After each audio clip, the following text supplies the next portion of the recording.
చేయాల్సిన దాడులు చేశాడు. సృష్టించాల్సినంత విధ్వంసం సృష్టించాడు. నాశనం చేయాల్సినవన్నీ చేశాడు. చివరికి ఇరాన్ ప్రతిఘటనని తట్టుకోలేక శాంతి కావాలంటున్నాడు అమెరికా అధ్యక్షుడు ట్రంప్. యుద్ధం కొనసాగే కొద్దీ ప్రెజర్ టన్నుల కొద్దీ పెరిగిపోతోంది. అందుకే ట్రంప్ శాంతి ఒప్పందానికి ప్రయత్నాలు మొదలుపెట్టారు. కానీ ఇరాన్ మాత్రం చర్చలు జరిపేది లేదని తెగేసి చెబుతోంది. ఈ పరిస్థితుల్లో యుద్ధం ఎలాంటి మలుపు తీసుకోబోతోంది? అమెరికా శాంతి ఒప్పందం చేసుకుందామంటోంది. ఇరాన్ చర్చలే జరిపేది లేదని చెప్తోంది. ట్రంప్ ఇరాన్ని తక్కువ అంచనా వేశాడా? యుద్ధంలో అమెరికా తగ్గినా ఇప్పుడు ఇరాన్ తగ్గేలా లేదా? ఎస్, పరిస్థితులు చూస్తుంటే అలాగే అనిపిస్తోంది. యుద్ధం మొదలై 4 వారాలు గడిచాక ఇరాన్ స్థైర్యాన్ని తక్కువ అంచనా వేశామని ట్రంప్ గ్రహించినట్లు కనిపిస్తోంది. మిడిల్ ఈస్ట్లో నెలకొన్న ఉద్రిక్తతలకు పూర్తి పరిష్కారం కోసం అమెరికా ఇరాన్ మధ్య 2 రోజుల పాటు మంచి చర్చలు జరిగాయని ట్రంప్ చెప్పిన 24 గంటలలోపే ఇరాన్ నుంచి వచ్చిన ప్రకటన అందరినీ ఆశ్చర్యానికి గురిచేసింది. మీ ఓటమిని ఒప్పందంగా భావించొద్దని టెహ్రాన్ మిలిటరీ కమాండ్ కామెంట్ చేసింది. ఇది తెలిసాక మిడిల్ ఈస్ట్లో జరుగుతున్న యుద్ధంపై ప్రపంచ వ్యాప్తంగా అనిశ్చితి మరింత పెరిగింది. చర్చల గురించి ట్రంప్ చేసిన వ్యాఖ్యలను ఇరాన్ సైనిక ప్రతినిధి తోసిపుచ్చారనే వార్తలు కూడా వచ్చాయి. పశ్చిమాసియాలో స్థిరత్వానికి ఇరాన్ దళాలు హామీ ఇచ్చేంత వరకు ఆ ప్రాంతంలో పెట్టుబడుల జాడ కనిపించదని, చమురు ధరలు తగ్గటం కానీ జరగదన్నారు. తాము నిర్ణయించేదాకా ఎలాంటి పరిస్థితి కూడా మునుపటిలా మారదని ప్రకటించారు. మొదటి రోజు నుంచి ఇప్పటిదాకా తమ స్టాండ్ ఇదేనని ఇరాన్ క్లియర్ గా ప్రకటించింది. అమెరికాతో ఎప్పటికీ రాజీ పడేది లేదని తెలిపింది. ఇరాన్ విషయంలో అమెరికా చేసిన తప్పులే చివరికి బేరసారాలు జరిపే స్థాయికి చేరుకున్నాయని ఇరాన్ అంటోంది.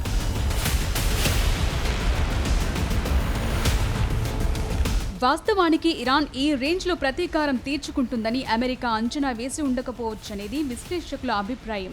మరోవైపు చర్చలు జరుగుతున్నప్పుడే ఫిబ్రవరి 28న అమెరికా ఎయిర్ స్ట్రైక్స్ జరిపింది. దాంతో ఇప్పుడు అగ్రరాజ్యాన్ని ఇరాన్ అంత ఈజీగా నమ్మే పరిస్థితులు లేవు. ఇరాన్ పవర్ ప్లాంట్లు, ఇంధన మౌలిక సదుపాయాలపై జరగాల్సిన అన్ని సైనిక దాడులను 5 రోజుల పాటు వాయిదా వేయాలని యుఎస్ వార్ డిపార్ట్మెంట్ ని ట్రంప్ ఆదేశించినట్లు తెలిపారు. అయితే అమెరికాలో ఎలాంటి చర్చలు జరగటం లేదని ఇరాన్ చెప్తోంది. ఆ తరువాత కూడా America vice president JD Vance, విదేశాంగ కార్యదర్శి మార్కో రూబియో ఇరాన్ తో చర్చలకు నాయకత్వం వహిస్తున్నారని ట్రంప్ చెప్పారు. ఇరాన్ కూడా ఓ ఒప్పందం చేసుకోవాలని కోరుకుంటున్నట్లు తెలిపారు.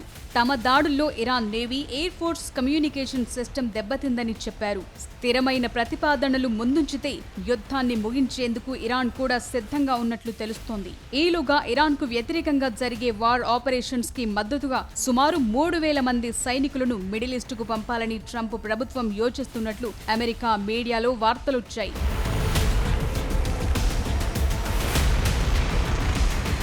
అమెరికా దౌత్యపరంగా యుద్ధాన్ని ముగించాలనుకుంటున్నప్పుడు ఈ సైనిక సమీకరణ ఎందుకనే ప్రశ్న తలెత్తుతోంది. అయితే ట్రంప్ అన్ని రకాల ఆప్షన్స్ ఓపెన్ చేసి ఉంచుతున్నారనే చర్చ జరుగుతోంది. 4 వారాలుగా యుద్ధంలో దెబ్బతిన్న ఇరాన్ని సైనిక మోహరింపుతో చర్చల వరకు తీసుకొచ్చేందుకు ఒత్తిడి పెంచే వ్యూహంగానూ చెప్తున్నారు.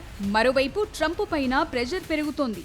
యుద్ధం మొదలై ఇన్నాళ్లవుతున్న అమెరికా ఇజ్రాయెల్ దాడులను, ఆయుధాలను ఇరాన్ బలంగా ఎదుర్కొంటోంది. యుద్ధం మొదలైనప్పుడు Iran supreme leader Ayatollah Ali ఖమేనీని అంతం చేస్తే ఇరాన్ వ్యవస్థలో గందరగోళం తలెత్తి మతపరమైన పాలనకు వ్యతిరేకంగా ప్రజల్లో నిరసనలు వెల్లువెత్తుతాయని, అది కాస్త అధికార మార్పిడికి దారితీస్తుందని అమెరికా లెక్కలేసుకుంది. కానీ ఇవేవీ జరగలేదు. సుప్రీం లీడర్ ని కోల్పోయిన ఇరాన్ రెవల్యూషనరీ గార్డ్స్ పూర్తి స్థాయిలో ఎదురుదాడిని కొనసాగించింది.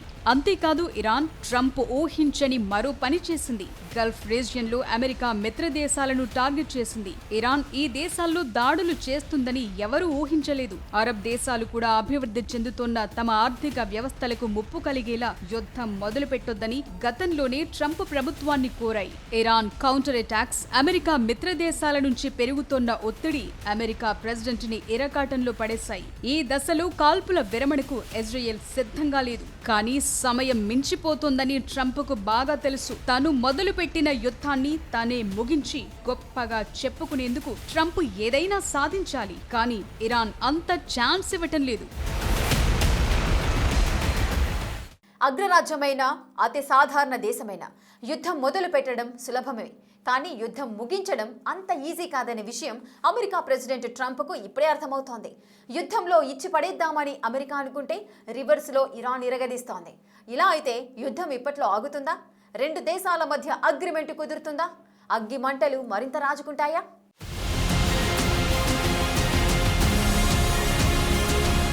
యుద్ధం మొదలైనప్పటి నుంచి అమెరికా, ఇజ్రాయెల్ పదే పదే ఒకే మాట చెప్తున్నాయి. ఇరాన్ సైనిక సామర్థ్యం క్షీణించిపోయిందని, తమ దాడుల్లో ఇరాన్ మిలిటరీ కమాండ్ వ్యవస్థ కుప్పకూలిపోయిందని, ఎదురు దాడి చేసే సామర్థ్యం పూర్తిగా బలహీనపడిందని అమెరికా అధ్యక్షుడు డొనాల్డ్ ట్రంప్ చెప్తున్నారు. అమెరికా అంచనాల ప్రకారం యుద్ధం ఇప్పటికే ముగింపు దశలో ఉండాలి. కానీ వార్ గ్రౌండ్ లో రియాలిటీ విరుద్ధంగా కనిపిస్తోంది. 4 వారాల నిరంతర దాడుల తరువాత ఉద్రిక్తతలు తగ్గాల్సింది పోయి మరింత పెరుగుతున్నాయి. యుద్ధం నుంచి బయటపడేందుకు స్పష్టమైన మార్గాలు కూడా మూసుకుపోయే స్థితిలో ఉన్నాయి. ఈ క్రమంలో ట్రంప్ ప్రభుత్వం యుద్ధాన్ని ముగించేందుకు చర్చల ప్రస్తావన తెస్తోంది. అందుకోసమే 15 అంశాలతో ప్రతిపాదనలు పంపిందనే రిపోర్టులొస్తున్నాయి. ఈ లిస్టులో ఏడాది క్రితం ఇరాన్ తిరస్కరించిన అంశాలే చాలా వరకు ఉన్నాయంటున్నారు.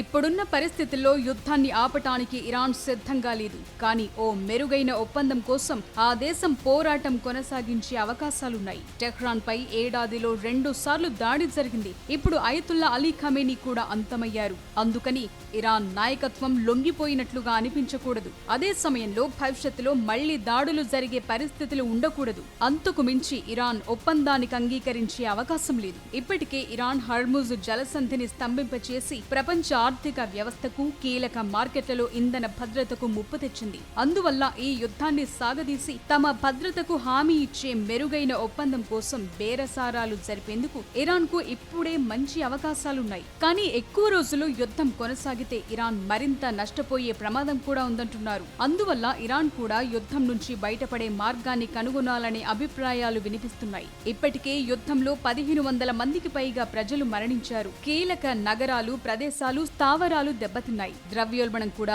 భారీగా పెరిగిపోయింది. యుద్ధం మొదలైనప్పటి నుంచి 9 కోట్ల మందికి పైగా ప్రజలు ఇంటర్నెట్ ని వినియోగించకుండా ప్రభుత్వం నిరోధిస్తోంది. ఈ పరిస్థితులతో నెమ్మదిగా ప్రభుత్వానికి వ్యతిరేకంగా తిరుగుబాటు కూడా మొదలవుతోందనే రిపోర్టులొస్తున్నాయి.